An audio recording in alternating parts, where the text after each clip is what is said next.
नमस्कार। दिन भर की बड़ी खबरों में आपका स्वागत है। मैं हूं आपके साथ सुरभि राजपूत। आज इस बुलेटिन में बात होगी राहुल गांधी से डरी मोदी सरकार की, मणिपुर मामले में राष्ट्रपति तक विपक्ष की पहुंची आवाज की, बात करेंगे संसद में मचे हंगामे की, हिंदू संगठनों के विरोध प्रदर्शन पर सुप्रीम कोर्ट के सख्त आदेश की, जानेंगे शरद पवार ने क्यों बुलाई एमवीए की बैठक, लोकसभा चुनाव में किसने लगाया है धांधली का आरोप, और बुलेटिन के आखिर में बात होगी जाने माने कार्टूनिस्ट इरफान की किस खबर पर पड़ी तिरछी नजर की।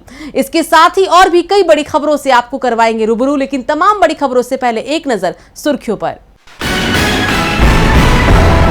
कर्नाटक के पार्टी नेताओं के साथ राहुल गांधी और खड़गे ने दिल्ली में की बैठक, मिशन 2024 की रणनीति पर हुई चर्चा।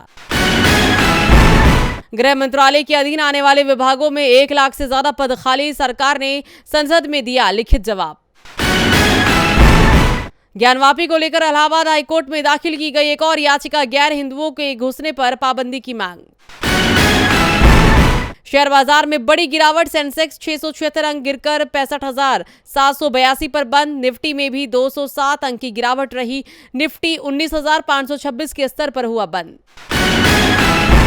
तो ये तो थी सुर्खियां, और अब बात आज की सबसे बड़ी खबर की। राहुल गांधी संसद में नहीं है क्योंकि उनकी संसद सदस्यता को खारिज कर दिया गया है। कांग्रेस का दावा है कि पीएम मोदी राहुल गांधी का संसद में सामना नहीं कर पा रहे थे, जिस कारण से राहुल की सदस्यता छीन ली गई। इस बीच अब राहुल गांधी का मामला सुप्रीम कोर्ट तक पहुंच चुका है। तो क्या कहा है राहुल गांधी ने, देखिए ये रिपोर्ट। 4 अगस्त को राहुल गांधी की याचिका पर सुप्रीम कोर्ट में सुनवाई होनी है। इससे पहले सभी पक्षों की ओर से सुप्रीम कोर्ट में जवाब दाखिल कर दिया गया है। राहुल गांधी ने अपने जवाब में कहा है कि उनकी अपील सेशन कोर्ट में लंबित है, उसमें सफलता की संभावना है, इसलिए दोष सिद्धि पर सुप्रीम कोर्ट रोक लगा दे। पुर्णेश मोदी ने सीधे उनका बयान नहीं सुना था, मेरे मामले को अपवाद की तरह देख राहत दी जाए। राहुल गांधी ने कहा कि उन्हें अभी तक किसी दूसरे मामले में सजा नहीं सुनाई गई है, इसलिए सिर्फ घमंडी नहीं कहा जा सकता है कि मैंने माफी नहीं मांगी है।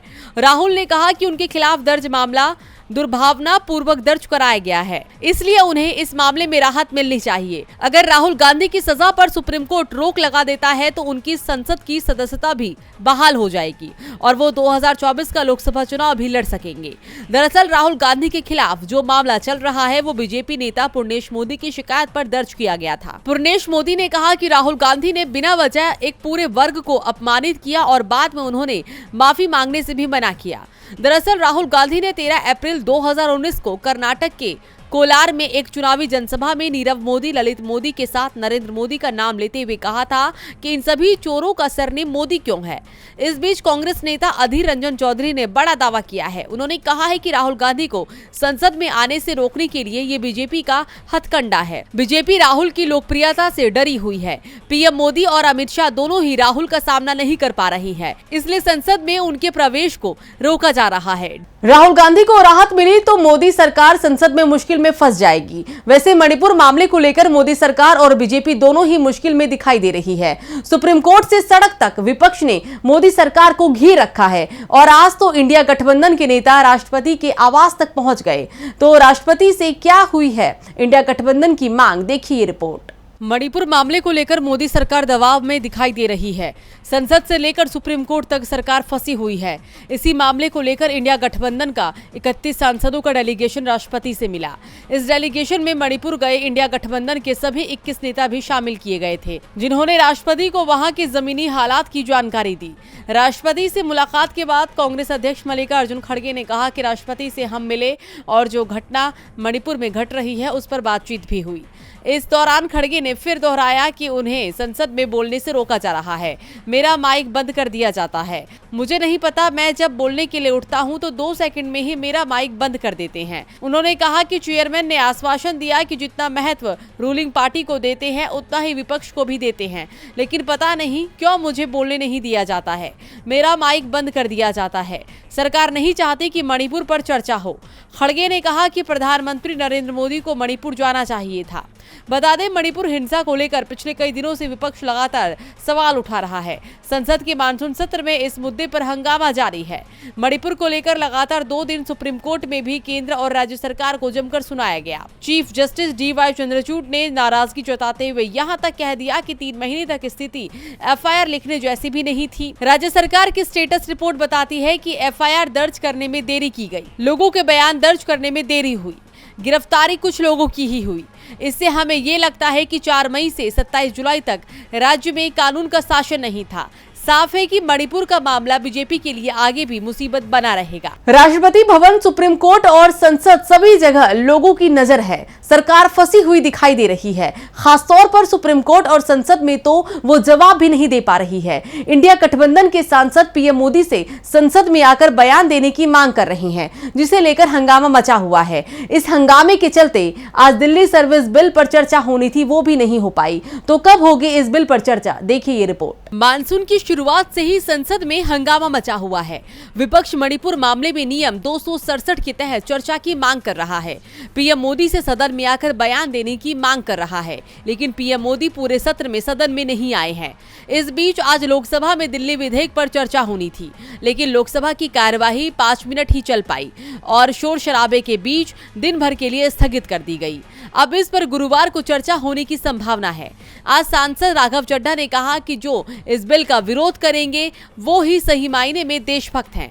इस बीच कांग्रेस सांसद मनीष तिवारी ने कहा कि अविश्वास प्रस्ताव की स्वीकृति के बाद सरकार तब तक कोई विधेयक पारित नहीं करा सकती जब तक अविश्वास प्रस्ताव पर फैसला नहीं हो जाए। इससे पहले के सभी विधेयक संवैधानिक रूप से संदिग्ध हैं। उन्होंने दावा किया कि अविश्वास प्रस्ताव स्वीकार होने के बाद लोकसभा या राज्यसभा में पारित किए गए सभी कानूनों की वैधता की जांच अदालत करेगी, वे कानूनी रूप से पारित हुए हैं या नहीं। हंगामे के चलते लोकसभा स्पीकर भी आज सदन में नहीं आए। दूसरी ओर राज्यसभा में भी नजारा हंगामे भरा ही रहा।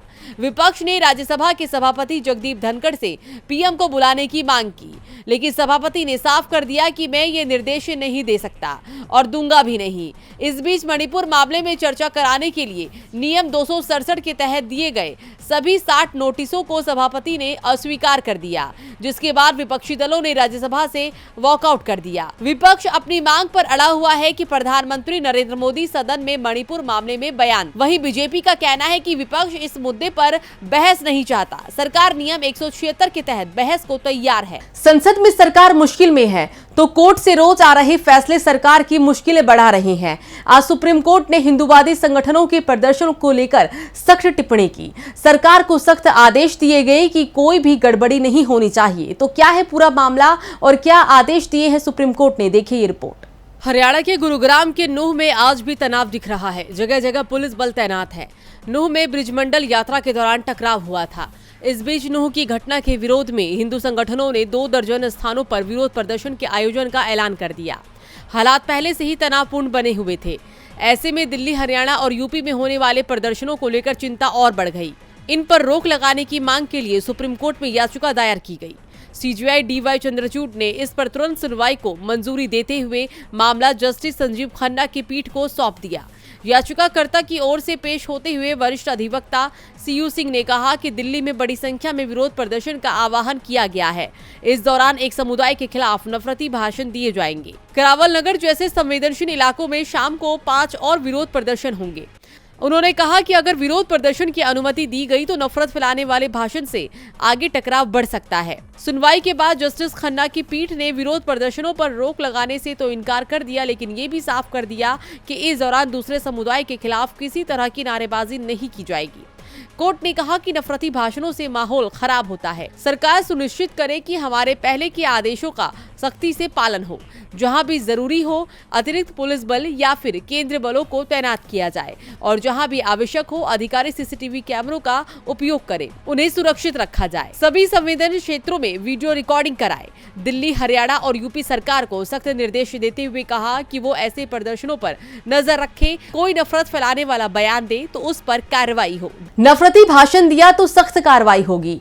सरकार ने भी सुप्रीम कोर्ट में अपना रुख साफ कर दिया है। सरकार पर सिर्फ नफरती बयानबाजी का मामला ही नहीं, जम्मू कश्मीर से अनुच्छेद 370 का मामला भी भारी पड़ता दिख रहा है। सुप्रीम कोर्ट की संवैधानिक पीठ ने इस मामले पर सुनवाई शुरू कर दी है। तो क्या हुआ सुप्रीम कोर्ट में आज, देखिए ये रिपोर्ट। अनुच्छेद 370 हटाने को लेकर लंबे वक्त से बवाल जारी है। वहीं सुप्रीम कोर्ट की 5 सदस्यीय संविधान पीठ ने बुधवार को जम्मू कश्मीर से अनुच्छेद 370 हटाए जाने को चुनौती देने वाली याचिकाओं पर सुनवाई शुरू कर दी। चीफ जस्टिस DY चंद्रचूड़ के अलावा justice Sanjay Kishan Kaul, justice Sanjiv Khanna, justice BR Gavai और जस्टिस सूर्यकांत ने मामले की सुनवाई की। सुनवाई के दौरान वरिष्ठ अधिवक्ता कपिल सिब्बल ने सुप्रीम कोर्ट से कहा कि जम्मू कश्मीर का भारत में एकीकरण निर्विवाद है, निर्विवाद था और हमेशा निर्विवाद रहेगा। वरिष्ठ वकील कपिल सिब्बल ने कहा कि ये कई मायनों में एक ऐतिहासिक क्षण है। ये अदालत इस बात का विश्लेषण करेगी कि 6 अगस्त 2019 को इतिहास को क्यों बदला गया और क्या सांसद द्वारा अपनाई गई प्रक्रिया लोकतंत्र के अनुरूप थी। क्या जम्मू कश्मीर के लोगों की इच्छा को चुप कराया जा सकता है? ये ऐतिहासिक है क्योंकि इसमें 5 साल लग गए हैं और ये अदालत इस मामले की सुनवाई करेगी और 5 साल से वहाँ कोई सरकार नहीं है। जो अनुच्छेद लोकतंत्र को बहाल करने के लिए था, उसका इस्तेमाल लोकतंत्र को अपवित्र करने के लिए किया गया है। लेकिन क्या ऐसा किया जा सकता है? सिब्बल ने संविधान पीठ से कहा, क्या किसी राज्य के राज्यपाल ने 28 जून 2018 को ये पता लगाने की कोशिश किए बिना विधानसभा को निलंबित करने का फैसला किया कि सरकार बन सकती है? क्या 2018 में विधानसभा का विघटन हो सकता था? 21 जून 2018 को अनुच्छेद 356 का उपयोग करने से पहले इन मुद्दों को कभी नहीं उठाया गया या निर्णय नहीं लिया गया और इसलिए ये एक ऐतिहासिक सुनवाई है। अब सिब्बल ने तो अपनी बात रख दी है, लेकिन अब देखना होगा कि अदालत अब क्या फैसला सुनाती है। सुप्रीम कोर्ट अनुच्छेद 370 पर अब रोज सुनवाई करेगी। संभव है कि सितंबर तक इस मामले पर फैसला आ जाए। नजरें सुप्रीम कोर्ट के साथ ही महाराष्ट्र पर भी लगी हुई है। दरअसल मंगलवार को पीएम मोदी के कार्यक्रम में शरद पवार का जाने पर एमवीए गठबंधन में नाराजगी दिखाई दे रही है। अब इस नाराजगी को दूर करने की कोशिश पवार की ओर से शुरू हो गई है। तो क्या है एनसीपी प्रमुख की रणनीति, देखिए ये रिपोर्ट। मंगलवार पीएम मोदी पुणे दौरे पर आए थे। पीएम मोदी और शरद पवार ने मंच साझा किया। महाराष्ट्र की राजनीति में इसे लेकर अभी तक चर्चा चल रही है। मोदी और पवार की मुलाकात के बाद एमवीए नेताओं में नाराजगी है और शायद यही वजह है कि एनसीपी अध्यक्ष शरद पवार ने 5 अगस्त को महाविकास अघाड़ी की बैठक बुला ली है। माना जा रहा है कि इस बैठक के जरिए शरद पवार एमवीए नेताओं की नाराजगी दूर करने की कोशिश करेंगे। 5 अगस्त को सुबह 11 बजे मुंबई के नेहरू सेंटर में महाविकास अघाड़ी की बैठक होगी। बैठक खुद शरद पवार ने बुलाई है, तो ऐसे में शिवसेना यूबीटी के प्रमुख उद्धव ठाकरे, कांग्रेस के प्रदेश अध्यक्ष नाना पटोले, बाला साहेब थरोट और दूसरे प्रमुख नेताओं का उपस्थित रहना तय माना जा रहा है। एनसीपी में पड़ी फूट के बाद एमवीए की ये पहली बैठक हो रही है। दावा किया जा रहा है कि ये बैठक शरद पवार ने अपने सहयोगियों की नाराजगी को दूर करने के लिए बुलाई है। बैठक में शरद पवार की ओर से क्या सफाई दी जाएगी, इस पर तो नजरें बनी रहेंगी।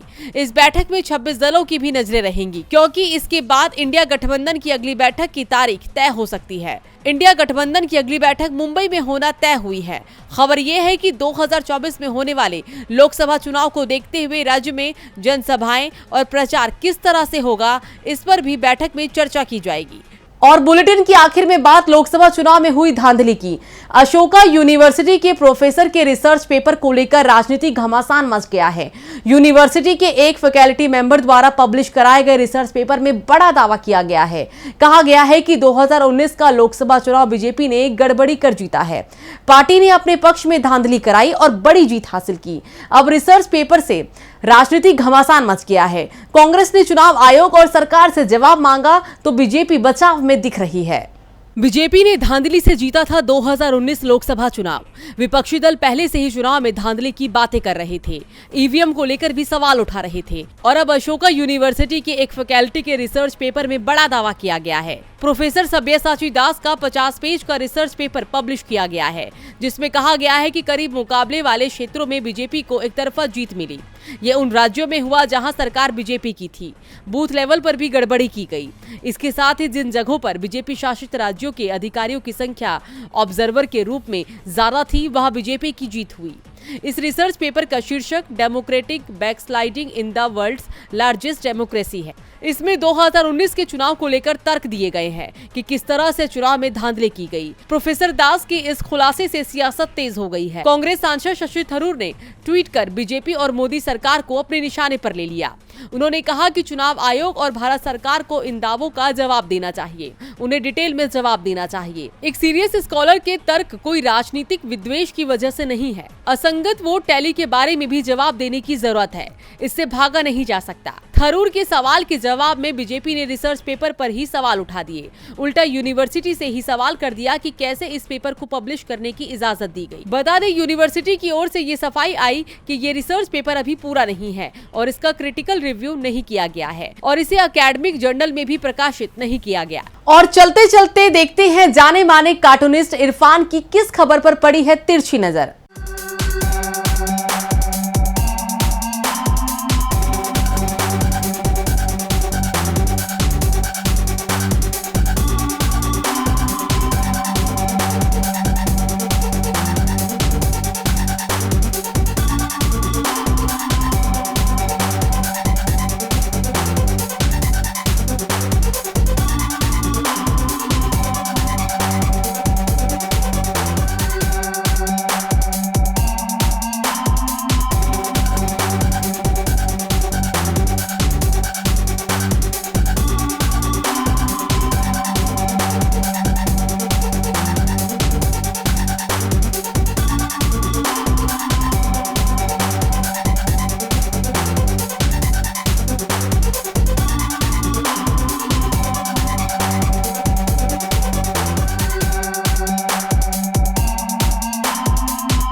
जिस सिरप की वजह से कैमरून में बच्चों की मौतें हुई थी, भारत में अब उसका उत्पादन नहीं होगा। लेकिन इस सिरप का उत्पादन कब रुकेगा साहिब, जिसकी घर घर में WhatsApp university free home delivery कर रही है।